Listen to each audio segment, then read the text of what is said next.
Hi guys, I am here to tell you about the Franklin Templeton Fund crisis. Now, basically, as we saw in the news, Franklin Templeton closed down 6 funds, and that has caused a huge panic and havoc with everyone in the mutual fund industry at large. So, it is very essential for us to look into why these funds closed and what should we do about them. Now, firstly, the 6 funds which closed down, it is very important to look at the portfolio of investments which were there in these funds. The low duration fund was looking for regular income for short term, with a focus on the low duration security. So, basically, for short term income purposes. The short term income plan was your regular income for medium term, and it used to invest in short term corporate bonds. The credit risk fund, as the name suggests, look for capital appreciation as well as for current income. So this looked at credit risky investments at large, and the bonds were mainly AA and below investment, below grade, and including AA plus bonds. There was the dynamic accrual fund, which looked for medium term capital appreciation plus current income. These look for high accrual potential. So, just an example, a bond which will have a high accrual potential is a bond which is priced lower as of now. That's because the bond goes to the face value over the term of the maturity. So, a bond has to be priced lower for it to have a high accrual potential. Now, a bond is priced lower when the yields of the bond are high, and a yield of a bond is high only when it is risky. It's a risky investment, so that is why investors want a higher return for taking on their bond. So these dynamic accrual funds look for those bonds which had a accrual potential for your capital gains. There was the Income Opportunities Fund. It looked for medium-term capital appreciation plus current income, again focus on high accrual potential. And the Ultra Short Bond Fund. These look for regular income for a short term and for a short-term debt and money market instruments. Now, if you look at all of these 6 funds, one thing which in common has been coming out is risky, and extremely high yield sort of scenario. So these funds looked at giving a higher yield overall and hence took a higher risk in return. Now the crisis which actually happened in for the maturities amount for the 6 funds as of now, what we can see is that it will take approximately 60 months for all the investments to mature in these funds. This is a very long period of time. So hence we always look at the cumulative AUM which will mature each and every year, because that is like the best case scenario which can happen, in which the people will get back the money which is currently in the AUM of the fund. Out here, you will see a negative cash of minus 2753. What this is that so Franklin Templeton was facing major redemption pressures. So these guys took on loans and borrowings so as to pay up redemptions till a certain period of time. And when it became unviable to go with the strategy, is when they closed down the funds. So these borrowings have also to be paid back by the fund. Now the overall exposure of the Franklin Templeton schemes, if you see out here, for 26 issuers, Franklin Templeton was the only lender, and overall the exposure of the Franklin Templeton scheme towards particular issuers was high. So what this really means is that, for example, if there's a person who wants to put a bond out in the market, Franklin Templeton goes ahead and buys all of the bonds which he has put out in the market, and there is no other subscriber. This is a clearly risky scenario because it shows that firstly, it is either that the issuer of the bond has not been able to market his bonds well to other subscribers, or Franklin Templeton has agreed to take on the entire risk of the company. So there's high concentration out here, and that shows a potential risky investment. Now, if you look at the corpus of these funds, on 31st August 2018, the corpus stood at 47,658 crores. 31st March 2020, it fell down to 30,854. 20th April 2020, it fell down further in a period of 1 month from 30,854 to 26,779. Now, what exactly happened? Why is there such a fall in your corpus? That is mainly because of two reasons. Firstly, there were bonds which Franklin Templeton held, and these belonged to risky investments, and these bonds had to be written down. Basically, the issuers of these bonds were not going to honor them. So that is why they had to write down those bonds so the AUM fell down. Secondly, redemption pressures. So if you see from March to April, the main two pressures were their bond write-downs and the redemption, which has been taken on uh, by the holders of the fund units. Now, looking at what were the returns which these funds gave, for which the investors took on so much risk. If you see, all of those returns are around 7 to 8% an annum. So these are annualized returns since inception. Now, if you will see, these are not very high. So the fund has not been able to promise and give the returns which compared to the risk which they have taken. Why is this happen? Firstly was the bond write downs which the fund had to take on, and secondly were the high redemptions. So what happens during redemptions is primarily a fund will first sell off all its liquid assets and then it will go towards the illiquid investments. And the liquid and illiquid investments are the ones in which there will be a higher credit risk and there will be a higher liquidity risk. Basically, you will not be able to get the fair value.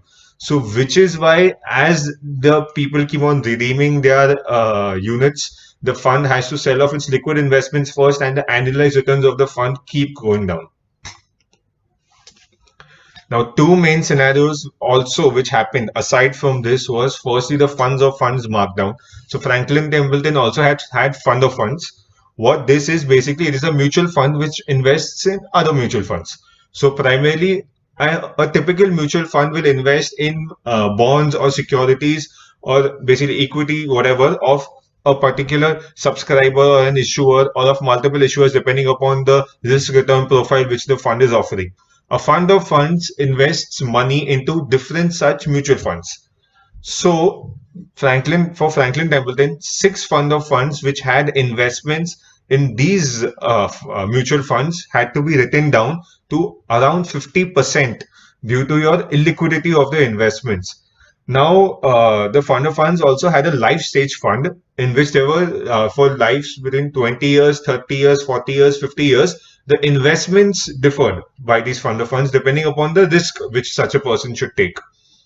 Now, the people who are around 50 years, basically nearing retirement, these guys had a fund of fund which invested mainly in debt funds.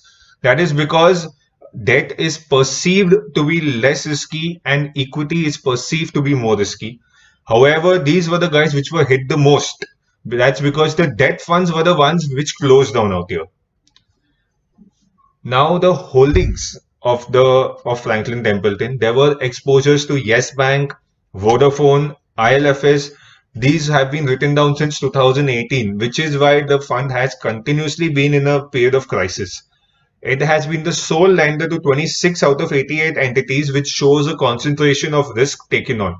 Again, high risk also means high rewards. So there were potential high rewards out here.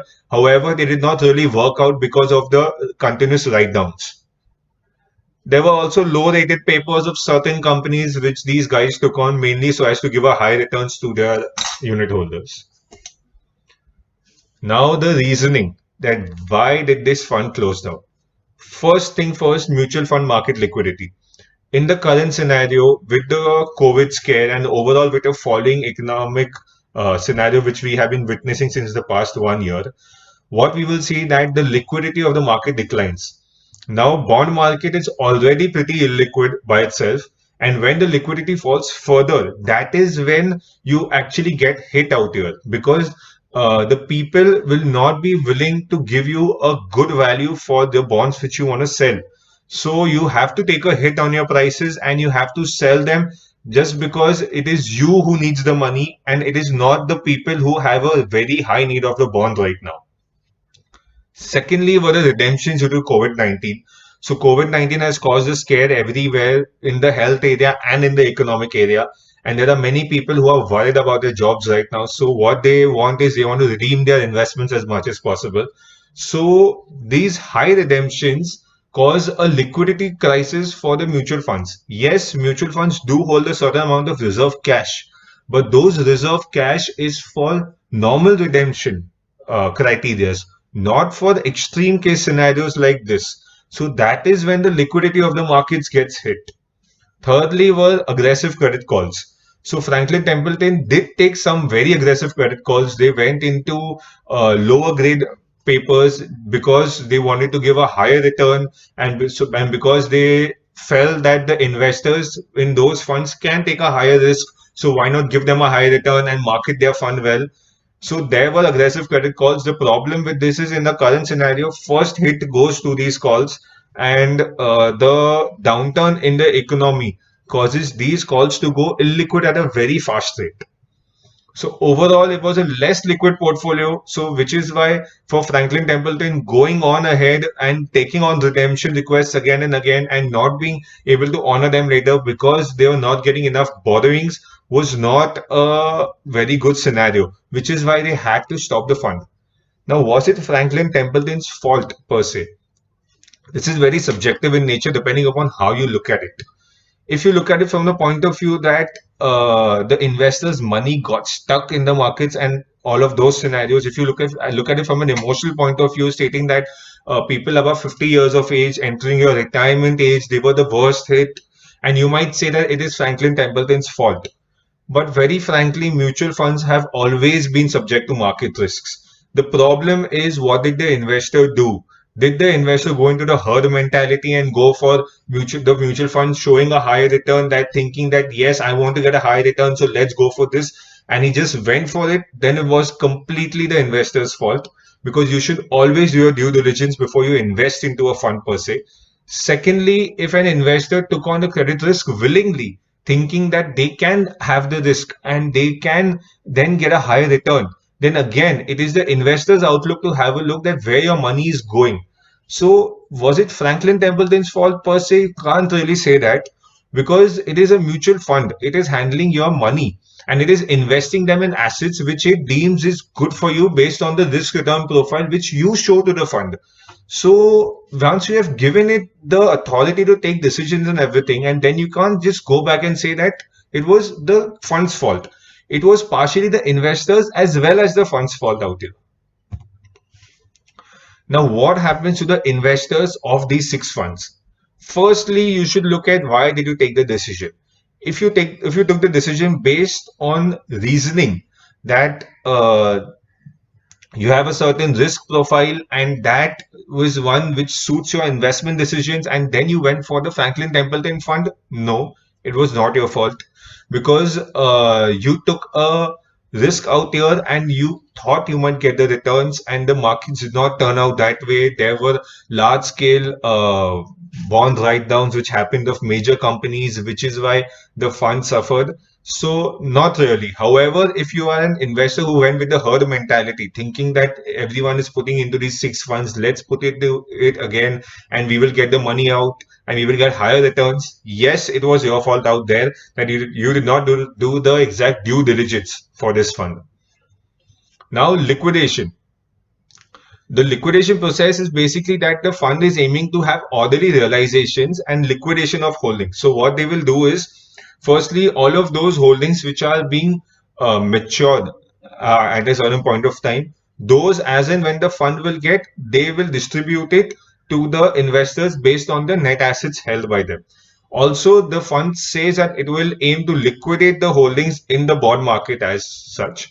However, that is not going to be a very positive scenario till now. That's because everyone in the market knows that Franklin Templeton needs to sell the bonds by hook or by crook. So people are going to really bargain on the price with the fund, and if the fund is not able to manage it, they might have to sell it anyhow, and it is the investors who will take a hit of a lower selling price. So liquidation is a very long-term scenario as of now. However, whatever investments are going to be matured, those will be paid off as they are. The expenses deducted by the fund, so management fees and exit loads will not be charged till now. However, your audit fees, fund running fees, custody fees, and all those expenses will be charged by the fund. Now, your repayments. So, as we know, the fund has taken borrowings of around 2,700 crores to fund the redemptions till date. So, those have to be paid off first. So any outstanding borrowings and other liabilities of the fund will be paid off first, and excess of those will be distributed to the investors in proportion of their net assets. So in fact, if you look at the borrowings per se, the scheme took borrowings to fund redemptions, but then it stopped. For many investors, the scenario was, why did it stop? It could have just liquidated their redemptions and then the other investors should have taken the hit of the borrowings. The aspect out here is leverage. So leverage is a concept which is positive and negative. So your leverage will magnify your returns when you are in a good economic scenario and if your investment decisions are going good. However, it will really have a huge negative impact in such an economic scenario where your investment decisions are going down. So there is a point of time in the negative scenario where you have to stop your borrowings. That's because the leverage is causing a magnified negative effect compared to the negative effect which will be without leverage. Your tax, so investors will be paying appropriate tax depending upon their capital gains, their acquisition price and the selling price of the units and how that goes about whenever they get the money back from the fund. Now, overall, the outlook for mutual funds as such. Firstly, RBI came out with a credit line of around 50,000 crores for mutual fund industry through your banks. This credit line, though, was very much required as of now for the mutual fund industry because all of the mutual funds are facing heavy redemptions, especially after the Franklin Templeton Fund. So it is the RBI which might just go out and bail out mutual funds one by one. However, it is not going to be a very long-term strategy per se. And this credit line, though very much required at the moment, is not going to be enough. And there are higher redemptions with which the fund is facing. So as of now, it's positive. However, if such an economic scenario continues for a long period of time, what remains to be seen is how much will the RBI actually bail out each and every industry. The second aspect, you always look at how many papers of the mutual fund holdings have been fully subscribed by the mutual fund. For example, your Franklin Templeton took on 26 of the 88 entities by itself entirely. Now that is a very risky scenario. You're concentrating your investments of a huge margin a lot in these papers. So as an investor, you should always look into what are the holdings of the fund and how many are fully subscribed by the fund, because that is the problematic scenario. Anywhere between more than 25 to 30% of the fund holdings, if they are fully subscribed, then it is a sort of a red signal for you out there that this is going to be a high credit risk fund and you have to really look into your risk return analysis and see if it makes sense for you. Thirdly, always do your risk return trade-off when it comes to debt and equity, which everyone knows. However, you should also do it when you look at credit risky debt and equity. For example, for the people above 50 years of age, they have lost a huge amount of money because of the investments in debt. And whereas for equity, you can never say, they might have had a chance to profit also if they took the right calls. So as of now, it is very important when you invest, go for the credit risky investment. You always look at the risk return trade-off compared to the credit risk and your returns and risk of your equity. Fourthly, look at your personal risk profile always instead of following the herd. Look at if the investment makes sense for you and if it is catering to your risks. Fifthly, look at your high rated debt papers. So many analysts are saying that investors would not have faced it if they went for high rated papers. Again, going for high rated papers means you wouldn't get that return. So, but it basically preserves your money better. So you should go for high rated debt papers more if you want a debt exposure in your portfolio. However, if you want to take on the credit risk then and want a higher return, then you should be ready to also to deal with such a scenario. Sixthly, you can also look for alternative debt strategies. So you can look for peer-to-peer lending and venture capital funding. These are also not always without credit risk. In fact, some of them are pretty high in credit risk. However, it will give you the required debt exposure and you can look at the standard deviation of your portfolio accordingly. Lastly, you should always look at redemption. So you have to right now sit and analyze if it makes sense for you to redeem your mutual fund holdings or not. Just because everyone is redeeming right now, you go out and redeem it, it does not make sense. What makes sense is look at your financial planner, look at your portfolio manager, speak to him and see what is required right now in your portfolio, if you should take the money out also or not, what is beneficial for you, because all of these are completely individual scenario based. Thank you. If you have any other questions, you can connect to me on any of my social media handles, or you can drop me a mail and I will try my best to get back to you on those. And also, I try to post daily updates on my social media, mainly around the various developments like these which are happening in the markets. So you can always, if you are interested, you can always join me on those and you can have a look at them yourselves. Thank you.